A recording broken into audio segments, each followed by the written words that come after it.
Hey guys, so what I'm about to show you are text messages that were filed as court exhibits in the ongoing legal case involving Jonathan Riches, known as JLR Investigates on YouTube, according to Magnolia.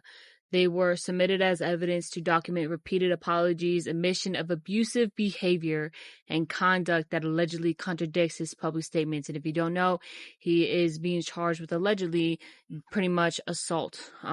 And it's going to be a couple parts because it is a lot of messages. In these messages, you could see his victim mentality pretty much come out. So let's jump into them. All right, so these messages were on November 21st. They were written communications to Magnolia, apologizing for abusive conduct and acknowledging harm and physical injuries he inflicted on to Magnolia during their personal relationship, okay? So the gray will be Magnolia, the white is JLR. So she says, and I will not turn a blind eye every time you deceive and betray me. Sorry, but life doesn't work that way. It is illegal to assault and threaten someone for simply exposing your lies. If you do not like getting caught in lies, try not lying, which is hard for JLR, just saying. All your own choices, nothing to do with me at all. Someone named Rob with Bay Area Movers will be there today at noon to pack up and remove my belongings from the house. He will remove my vehicle tomorrow or Sunday at the latest. I will be sending you a separation agreement via email. JLR says, unbelievable. Why? Why are you doing this? Relationship is destroyed. Car is destroyed. Channel is destroyed. Everything is gone. What a nightmare. She then says, correct. And then he says, please stop. I'm going to get help. Where are you? What are you doing? I'm not home. Where are you? I'm not home. What are you doing? I'm not home. Please answer. Jeez. She then says, I expected you to be there at noon when the movers come for my stuff. Also, my car fobs will be delivered to the house tomorrow by 1:30 p.m. You will need to give them to the driver who is bringing my car to Charlotte. He says, please stop. We need to talk. Then she says, there was nothing to talk about. You hate me and you want me dead. I will not be with a man like that. All your actions and behavior since the beginning of this relationship prove without a doubt that you never loved me. You have never even apologized to me once. It's typical. You have never lifted a finger to repair the horrific trauma or harm and injuries you have caused me. I am permanently damaged. I begged and begged you to stop speaking to me the way you do with violence and hate.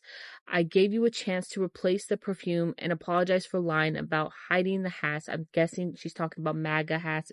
It's in the text messages. Instead, you abandoned me and my little dog in Charlotte, North Carolina with no car.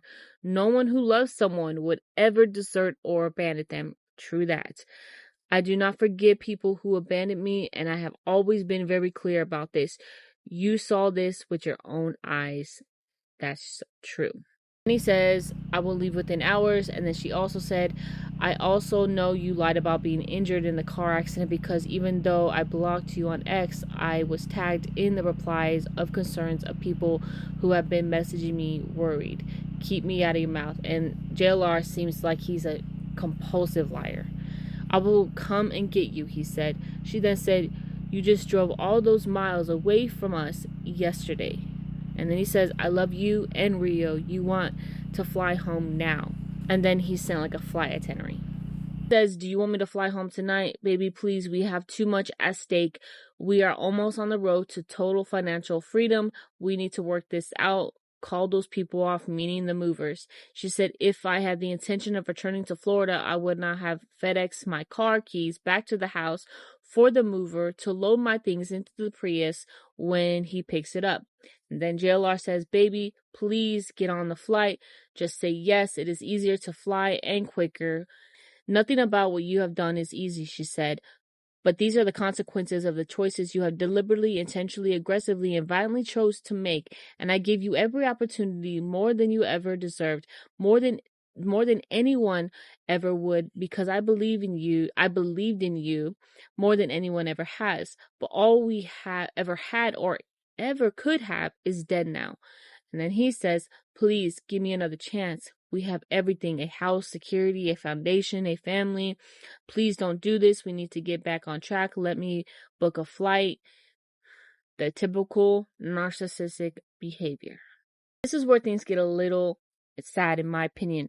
She said, sadly, since you never came back the second night and then you abandoned us completely on the third day, my last memory of you is you lunging at me and grabbing at me like a deranged animal and the broken perfume bottle on the floor because he was throwing things as well.